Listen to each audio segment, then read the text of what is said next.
Merci d'être fidèle à nos programmes. Bonsoir à tous et bienvenue sur ETV le 19h45 dans l'actualité de ce mercredi. Le procès des membres de Yewwi Askan Wi renvoyé. Mame Diarra Fam, Déthié Fall et compagnie seront jugés en audience spéciale le 27 juin prochain. Ils sont au total plus de 70 prévenus dans cette affaire. Première journée des épreuves du CFE et de l'entrée en 6e. Un peu plus de 294 candidats ont passé l'examen aujourd'hui. Le ministre de l'Éducation nationale va livrer ses premières impressions dans ce 1945. La hausse des prix à l'approche de la Tabaski. Les consommateurs se plaignent de la cherté des moutons. Les éleveurs évoquent une hausse sur les aliments de bétail. Ils interpellent le ministère du Commerce pour supporter les charges. Et enfin, la découverte de ce soir, Hassan Ba nous emmène dans le sud, précisément au village de Samboulandjan. La localité a longtemps souffert de la crise casamançaise. Elle se reconstruit peu à peu, mais a besoin d'un gros coup de pouce et nous le verrons en fin d'édition.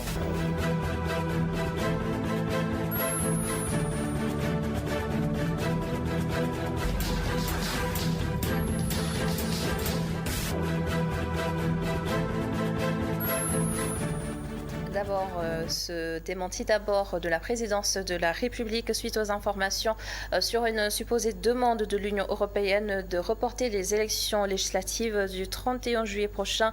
Le pôle communication de la présidence de la République du Sénégal a sorti un communiqué précisant qu'il s'agit d'une fausse information. Une audience spéciale le 27 juin prochain pour juger plus de 70 prévenus. Mame Diarra Fam, Déthié Fall et compagnie ont été arrêtés vendredi dernier pour participation à une manifestation non autorisée, provocation d'un attroupement et trouble à l'ordre public.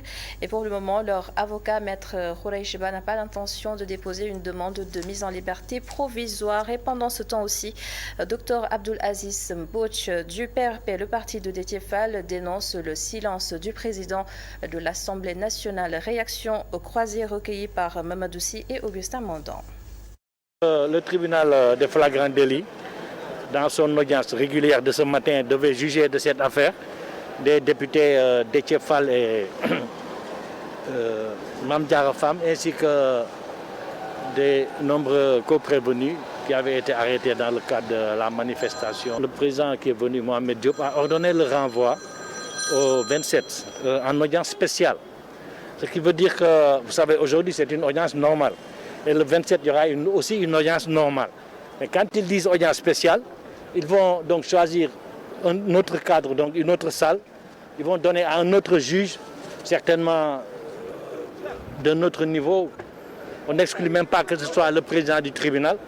Parce qu'on avait appris que c'est le président du tribunal qui devait justement prendre cette affaire aujourd'hui. Et si le président monte à l'audience, ça veut dire que le procureur lui-même n'est pas loin, il va monter. Ça veut dire même qu'au niveau du greffe, c'est l'administrateur, le greffier en chef qui monte. En tout état de cause, nous sommes prêts. Voilà, l'essentiel, c'est que le droit soit dit, si tant est qu'il puisse être dit dans cette affaire-là, et que ces gens vraiment retournent à leurs activités. Voilà. L'argument du flagrant délit n'est pas applicable. L'argument du flagrant délit est applicable lorsqu'on est en hors session. Donc le parquet, le procureur a violé la Constitution. Il a fait violer la Constitution alors aux officiers de justice. Nous interpellons aussi l'Assemblée nationale parce que son silence est intriguant. Son silence est coupable, son silence est complice. On envisage jusqu'à engager la responsabilité du procureur. On va lui soumettre une citation directe. Alors, les épreuves du CFE et de l'entrée en 6e ont démarré aujourd'hui avec un total d'un peu plus de 294 000 candidats sur l'ensemble du territoire national. Le ministre de l'Éducation a effectué ce matin sa traditionnelle tournée dans les centres d'examen et le constat, tout s'est bien déroulé. Les épreuves donc se sont bien déroulées. Seynabou Babou et Sidignan ont justement accompagné la délégation du ministre. Regardez. C'est à 8h30 que le ministre de l'Éducation nationale a franchi le seuil du portail du cours Sainte-Bernadette. À l'entrée, des élèves en classe de 3e préparent l'accueil.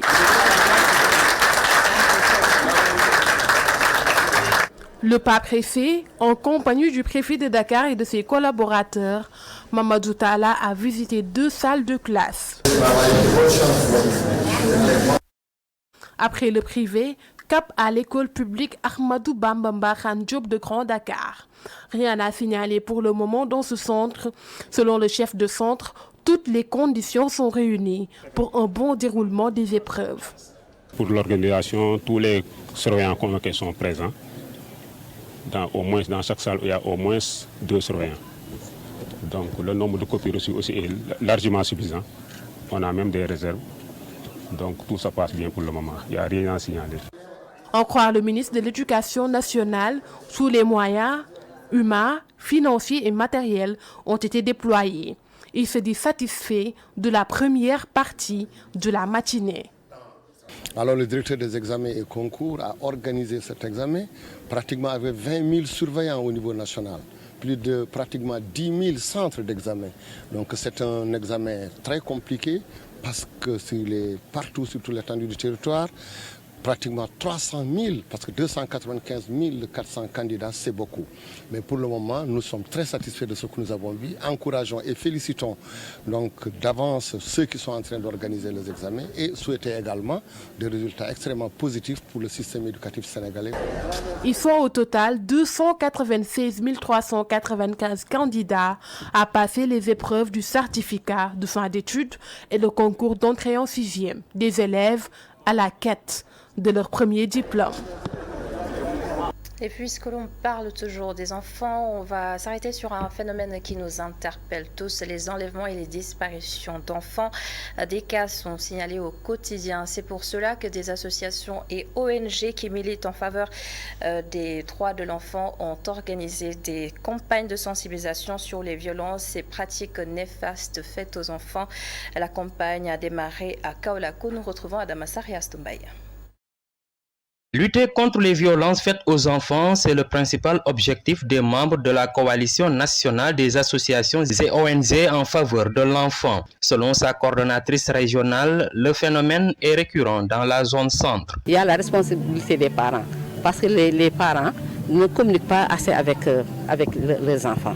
Et donc, en cas de viol, au lieu que l'enfant s'adresse à ses parents, l'enfant vient s'adresser à nous. Parce que nous sommes sur la protection de l'enfant. Et là, on fait la procédure. Donc, nous allons au niveau de l'AMO et au niveau de la justice pour régler ce problème-là. Mais c'est récurrent quand même. Voilà. Fréquemment, il y a des dénonciations. Parce que nous, ce que nous disons à nos enfants, c'est quand même qu'ils ne camouflent pas ça. Parce qu'en général, les parents ont tendance à camoufler ces phénomènes-là. Voilà. Il y a viol. Des fois, c'est le tonton, des fois, c'est le frère, des fois, c'est même le papa.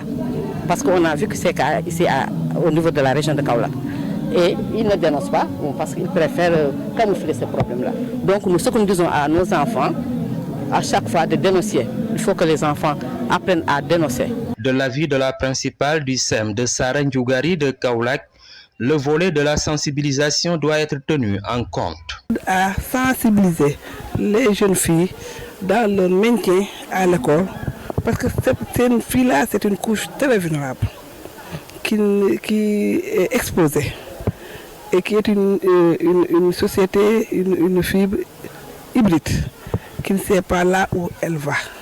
Parce qu'étant jeune, et dans ce monde où nous vivons, nous sommes très très exposés, filles et femmes. Donc moi, Madame Dia, en tant que femme, en tant que mère, je suis à couver ces enfants-là. Et je le fais tant que je pourrai. Parce que ces apprenantes-là, elles doivent rester à l'école, y demeurer et réussir. Ça, c'est notre politique de chaque jour. Parce que nous avons été à l'école.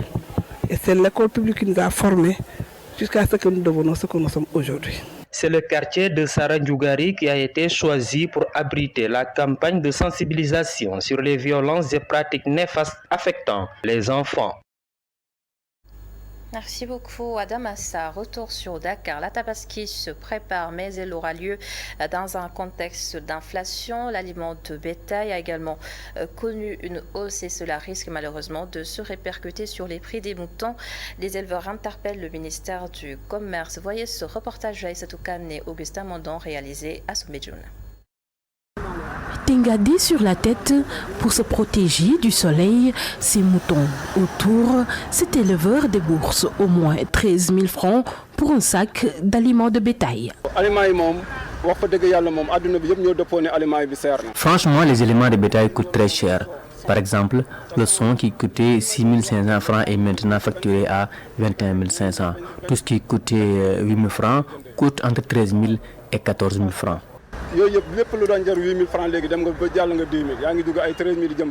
L'augmentation du prix du sac d'aliments de bétail n'est pas du goût de Baïmoudou. Celle-ci se répercute sur les prix de vente des moutons. Tout ce que nous finançons pour l'entretien de nos moutons nous coûte très cher. Parfois, nous nous en sortons difficilement et l'État ne nous aide pas du tout. À quelques encablures de là, même son de cloche, hélas. Comme beaucoup, ce vendeur ne comprend pas que le prix soit passé du simple au double. Franchement, je ne sais pas pourquoi les prix ont autant augmenté. À chaque fois, ils nous parlent de la guerre en Ukraine, mais nous n'y croyons pas. Et l'État doit prendre ses responsabilités avec des mesures idoines. Ce vendeur d'aliments juste à côté dit augmenter ses prix malgré lui. S'ils augmentent le prix des éléments, je suis obligé de rajouter 200 francs pour m'en sortir. Mais on essaie d'être indulgent avec les éleveurs. À quelques semaines de la fête de la Tabaski, les éleveurs qui voudraient s'approvisionner en aliments de bétail sont dans l'obligation de casser leur tirelire, ce qui pourrait bel et bien avoir une répercussion sur le prix des béliers. Les points de vente de moutons sont érigés un peu partout à Dakar. Vous avez sans doute fait le constat et cela à cause des désagréments. La preuve aux HLM, les fidèles chrétiens qui fréquentent l'église et la fondation de Saint-Maurice dénoncent une anarchie aux alentours du lieu de culte. Ils font également allusion au terrain de football mais aussi au petit commerce à l'UNSO. Regroupés devant l'église Saint-Maurice des HLM, les fidèles condamnent avec la dernière énergie des actes qu'ils qualifient d'irrespectueux devant leur lieu de culte. Ils listent point par point ces actes. Les matchs de football à tout moment, nombreux sont les fidèles qui, en partance pour le culte, ont l'une ou l'autre fois reçu un ballon sur le corps. Le mur de l'église est perçu depuis de très longue date d'ailleurs, comme les toilettes publiques et ses environs comme un dépotoir d'ordures. Les taximans en font un point de stationnement et leur car watch, un bus horaire qui stationne ici aussi. L'opération Tabaski, dont vous êtes tous actuellement témoins, est un grave dommage infligé aux fidèles de Saint-Maurice. Des actes qui ont provoqué des altercations entre la commission d'ordre et les personnes indexées. Ce n'est pas la première fois. Il y avait des temps où on se battait avec les gens qui jouaient ici. Il y avait même des blessures, même si le vieux là qui nous avait aidés. Ce n'est pas la première fois. Ce n'est pas la première fois. Tout le temps, les jeunes jouent ici au foot.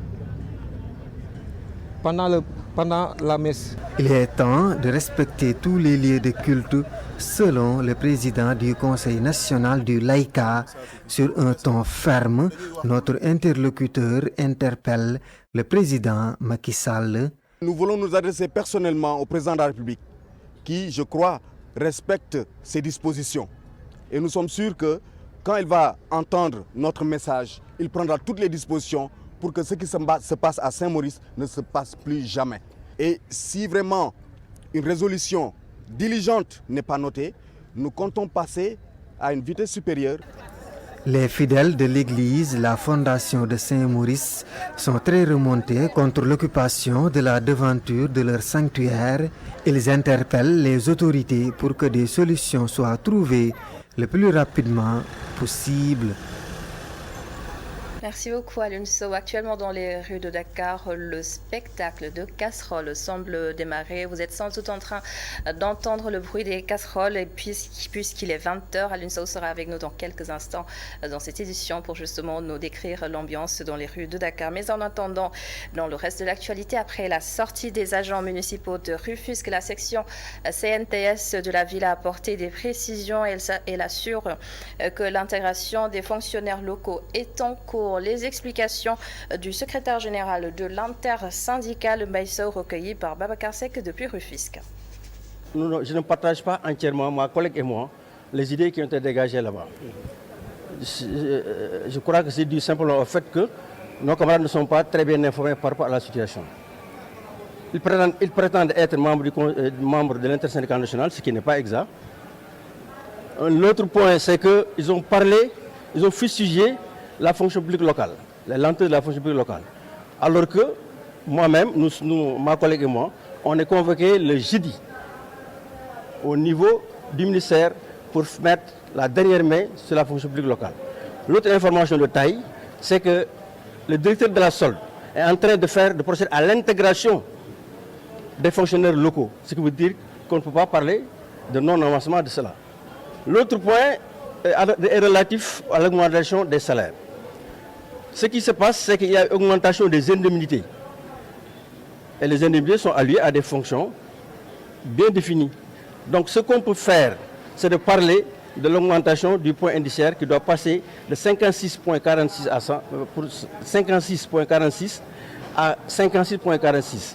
Donc, je me dis que les camarades qui ont tenu ce point de presse-là pour parler de l'augmentation de salaire et fustiger les lenteurs par rapport à la mise en place de la fonction locale, c'est parce qu'ils n'ont pas au courant.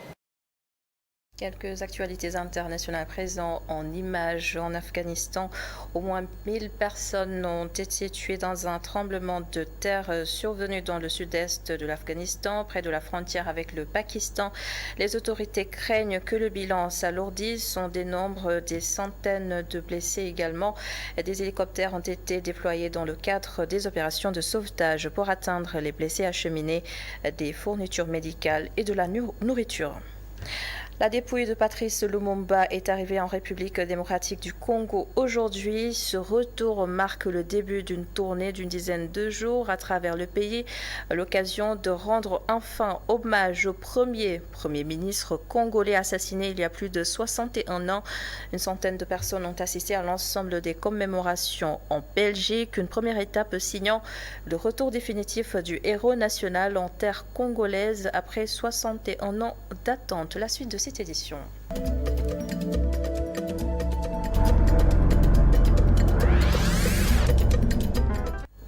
La Casamance nous accueille ce soir dans la rubrique découverte située dans la commune de Kataba 1 dans le département de Bignona. Le village de Sambolandjan a longtemps souffert de la crise casamançaise. La localité était classée zone de non-droit à cause des bandes armées installées dans la zone justement et aujourd'hui elle reste toujours enclavée et ne dispose d'aucune infrastructure. Hassan Ba nous fait découvrir ce village qui cherche à tourner la page sombre de son histoire. Situé dans le Naran, est à moins de 10 km de la frontière gambienne, le village de Sambolandjan souffre d'un terrible enclavement. Cette localité, qui a longtemps souffert de la crise casamançaise, est toujours considérée comme une zone rouge, une étiquette dont veulent se départir les populations, qui invitent les autorités à les aider dans ce sens. La chose qui nous bloque, c'est quoi? On nous taxe de zone rouge. Parce que juste il y a le conflit casamançaise ici. Un conflit qui est né avant nous. Un conflit qui dépasse même l'âge de la jeunesse. Donc aujourd'hui, c'est ce conflit que les gens se basent pour dire oui, c'est une zone rouge. Mais moi je pense que si c'est une zone rouge, certes, mais qui doit faire pour que cette nomination-là sorte? Parce que d'abord, nous, en tant qu'habitants de la localité, nous allons tout faire pour blanchir notre zone, pour que la zone soit une zone verte. Mais aussi, ce sont les autorités qui doivent venir en aide. Parce que si on fait 3 pas vers eux, eux aussi, ils devaient faire le maximum pour faire 3 ou 4 pas vers nous. Dans ce cas, tout le monde saura que la zone du Naran Est est devenue maintenant une zone verte. Thierno Omar Sonko est un fils de Samboulandian, celui qui avait pris la responsabilité de rouvrir l'école élémentaire après 2 ans de fermeture à cause du conflit qui avait éclaté dans cette zone en 1999. L'école a fonctionné jusqu'en 1999, l'année scolaire 99-2000, avec les événements, disons, de la Casamance. L'école était fermée pendant 2 ans durant. C'est ainsi que j'ai décidé donc de revenir ici, n'est-ce pas, pour réouvrir cette école. Évidemment avec la demande de notre inspection à l'époque, parce que je faisais partie de cette délégation qui allait chercher les enseignants. Alors quand l'IDEN de l'époque, Al-Fousseini Gazama, m'a reconnu comme j'étais donc parmi ces enseignants, c'est ainsi qu'il m'a dit, mais tiens, avant d'aller chercher ailleurs, alors que vous êtes là, je crois qu'il n'y a pas mieux que vous. C'est vous qui allez chez vous réouvrir l'école comme ça, les autres, n'est-ce pas, vont vraiment avoir l'audace de venir à Samboulandian. Je leur dis que je suis volontiers.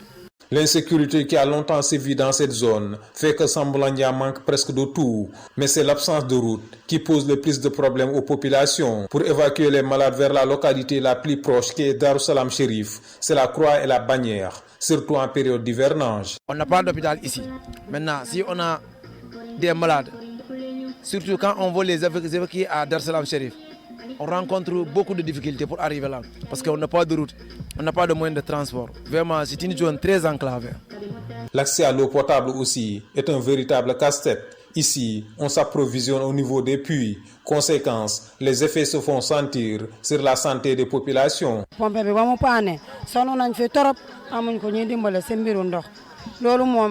Nous sommes très fatigués ici. À Samboulandian, on n'a que les puits. Vraiment, on veut des robinets. C'est difficile de tirer à chaque fois les pompes, surtout pour des filles qui n'ont pas beaucoup de force. Cette pompe est dangereuse pour des personnes qui souffrent de problèmes cardiaques comme moi. Mais on n'a pas le choix. On est obligé de faire avec, sinon on n'aura pas d'eau.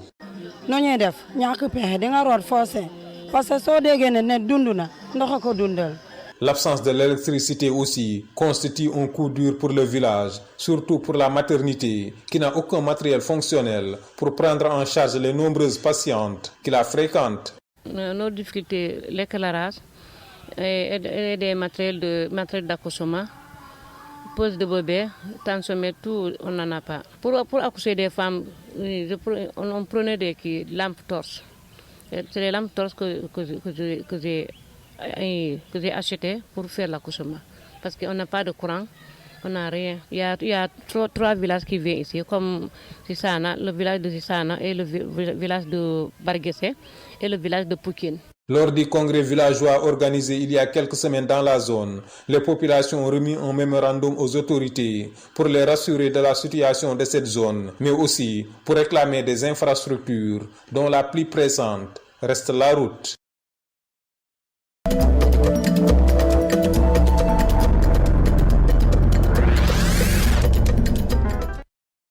Et vous allez nous excuser, nous n'aurons malheureusement pas Aline Sow dans cette édition. Je rappelle que notre reporter a fait un tour dans les rues de Dakar pour nous faire vivre ce concert de casserole à l'appel du leader, du leader politique Ousmane Sonko. Un concert de casserole de 10 minutes donc que vous êtes sans doute en train de suivre et de vivre depuis chez vous. En tout cas, merci d'avoir été avec nous ce soir encore. Merci à l'ensemble des équipes techniques et bonne suite des programmes sur ITV. À demain pour un autre 1945.